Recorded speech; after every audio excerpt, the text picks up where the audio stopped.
মুখ্যমন্ত্রী কি বলছেন সেটা আমাদের আজকের বক্তব্য নয়। মুখ্যমন্ত্রী যা বলার তিনি নির্বাচন কমিশনকে বলুন, যদি সেখানে কোনো বিচ্যুতি তার মনে হয়, তার বারবার আমরা বলছি যদি কোনো মনে হয় যে এর মধ্যে অসঙ্গতি আছে, মানুষ অযথা হয়রানির শিকার হচ্ছে, এটা কোনো রাজনৈতিক প্রতিহিংসা চরিতার্থ করবার জন্য করা হচ্ছে, তাহলে তার জন্য সুপ্রিম কোর্টের দরজা খোলা। কিন্তু আমাদের বক্তব্য তো সম্পূর্ণ ভিন্ন।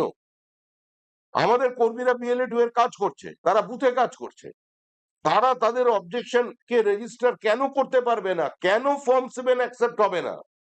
কেন ফর্ম 6 এর ক্ষেত্রে বলা হবে অনলাইনে আপলোড করো? কোন আইনে বলা আছে? একজন বিএলএ প্রতিদিন 30টা করে অবজেকশন নিতে ন্যূনতম বাধ্য তিনি, ন্যূনতম 30। এটা এটা আইন, এটা চলতে পারে না। এটা এসআইআর প্রক্রিয়া চলছে না, তামাশা চলছে। নির্বাচন কমিশন কি করছে? আমরা তো বলছি জ্ঞানেশ কুমারকে কলকাতায় আসতে, তিনি এসে দেখুন এখানে কি চলেছে এসআইআর এর নাম।